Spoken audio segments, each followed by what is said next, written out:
Welcome sa Dries TV. Kung interesado ka sa ganitong news, huwag kalimutang isubscribe ang ating YouTube channel. Maraming salamat! So, ayan, welcome back again sa ating YouTube channel mga kakimpaw, and sa update natin ito, ang pag-uusapan natin ay tungkol sa mga importanteng ganap kina Kim and syempre kay Paula Abilino.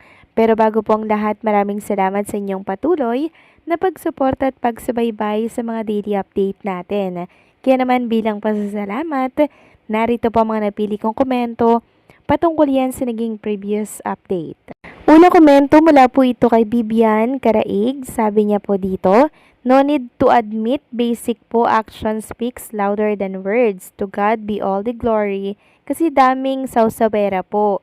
Kaya happy na po kami. Thanks Durs ha, pa-shoutout po. Ganda ng RUG.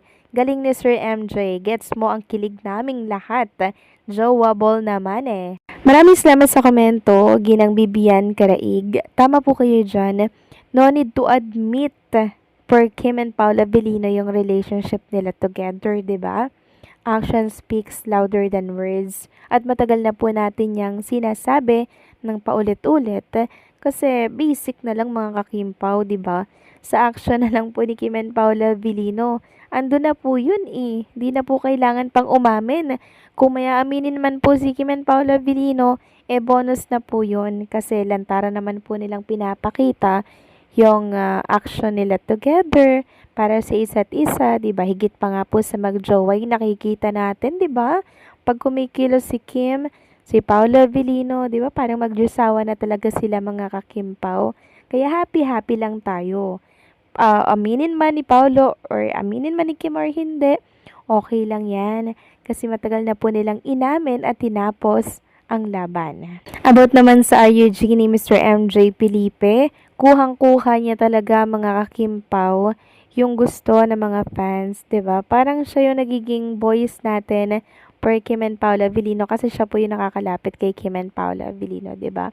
So kuhang-kuha ni MJ yung hilig natin for Kim and Paula Abilino. And nakakatuwa lang mga kakimpaw kasi meron pa tayong aabangan sa susunod na episode po netong RUG na to mga kakimpaw. Meron na naman tayo nga abangan.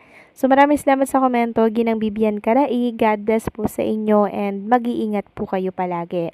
At ang next comment naman, mula po kay Ginang Norma Dayag. Sabi niya, marami pang mangyayari that span of 1 year. Meantime, dito muna tayo sa The Alibi na movie nila.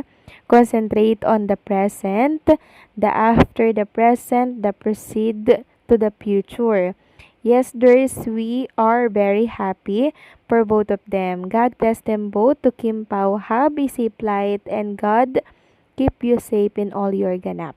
Yes po, Ginang Norma Dayag, marami pa pong mangyayari at ang dapat nating tutukan at suportahan sa ngayon ay yung movie po nila or yung series nila na The Alibay. Kasi ang dami pang pwedeng mangyari, ang dami pang project na i-offer kay Kim and Paula Abilino. Kaya kung ano man po yung i-offer sa kanila, bawat project at ganap nila, suportahan natin at i-enjoy natin.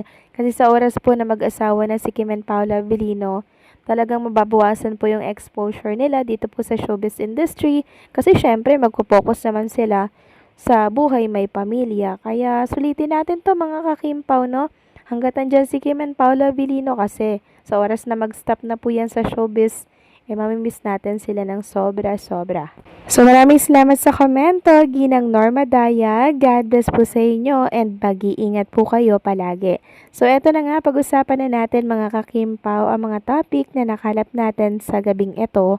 At unahin nating pag-usapan ng tungkol nga dito sa pasasalamat po ni Mr. MJ Felipe dahil naka 100k views na po yung in-upload po nila na RUG mga kakimpaw. Sabi nga po ni MJ Felipe, happy 100k views na. Part 1 of the Kimpaw episode on RUG is already up and you can watch it here. Naglatag po siya dyan ng link kung saan idadalhin kayo sa YouTube channel po nila, no? So, eto nga po, plinex po ni MJ Felipe, yung cake na ginawa ni Kim and Paula Abilino dito. So, yung color blue, gawa po yan ni Chinita Princess for Paula Abilino. Then, yung color pink naman, gawa po ni Paula Avellino, para daw yun kay Kim Cho. So, pansin ko lang, ang galing gumawa ni Kim Cho ng cake, mga kakimpo. Ang galing niyang mag-decorate. Parang nag-aral po siya, mga kakimpo, mag-bake, no? And habang gumagawa nga po sila kanina, mga kakimpo, ng decoration sa cake, natawa po ako kay Paula Avellino kasi kinakain niya yung mga beads po na pang-decorate doon sa cake. Maging sa MG Felipe, natawa din po sa kanya, mga kakimpaw. Ang cute ni Paula Avellino, no? Parang bata. Ganun din si Chinita Princess. Samantalang next topic naman tayo, pag-usapan natin, mga kakimpaw, ang tungkol nga dito sa ganap kay Kim and Paula Avellino kanina, dyan po sa NAIA. So, very magdiyosawan po, mga kakimpaw, yung galawan nila talaga dito, oh. Sabi nga dito ng isang page, very magjowa. Last time may ibang taga-bitbit si Kimi, pero dahil andyan si Jowa, siya na syempre. So, syempre, hindi hayaan ni Paula Avellino na magbuhat si Kim Chu ng ganito kabibigat. Sabi naman ni Kim Chu, pag mag-an naman po yung dala niya, siya na lang yung magdadala. Pero pag mabigat at kailangan ng tulong, talagang pinapaubayin niya po yan kay Paula Avellino. And syempre, hindi po hayaan ni Paula Avellino na magdala si Kim Chu ng ganyan kabigat. Alam naman natin si Paolo, di ba? Talagang napaka-caring po niyan. Lagi po yung for the bitbit sa mga luggage or bagahe ni Chinita Princess. Samantalang next topic naman tayo, pag-usapan natin, mga kakimpaw. Ito pong nakita ko po sa Facebook na picture ni Kim and Paula Avellino. Dito po yan sa loob ng eroplano, mga kakimpaw. So nakita nga natin, mga kakimpaw, dito na magkatabi po si Kim and Paulo. Si Paulo po nasa may bandang bintana po ng plane, while si Kim Chu nandito po sa gilid.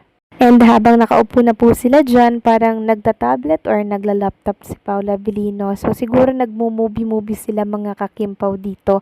So, how sweet, diba? Isa na naman pong nakakakilig na picture ang ating nakita. By the way, credit po sa owner or sa mismong may-ari po ng picture na to, ha. Ibabahagi ko lamang po sa mga viewers ko ngayon kasi for sure matutuwa po sila dito. At ito nga po yung mga komento ng mga netizen, oh. Yes, sabay ang among mga idol, haba safe travel Kim Pao Avellino.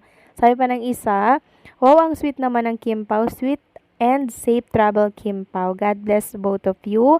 Sabi pa ng isa, mas maigi nga po, dahan-dahan mo pakita, sweet nyo Kim. Para mga assuming iba dyan, tumigil na sila ka-assuming. Matigil ba aligid kay Kim? Pero protect mo siya dahil sa panahon daw po ngayon. Apaka-sweet naman ni Paula Avellino at Kim Chu dito, mga kakimpaw, no? For sure, pag naantok po si Kim or si Paulo, sasandayan kay Kim or si Paulo or si Kim kay Paulo. So, ganyan yung mangyayari for sure pag naantok sila together, di ba? Magsandalan silang dalawa together dyan sa loob ng plane. So, safe sky, Kim and Paula Avellino, at naway makarating kayo sa Vancouver, Canada ng maayos at ligtas. So, paano, mga kakimpaw, hanggang dito na lamang po ang update natin. Maraming salamat sa patuloy na pagsuporta.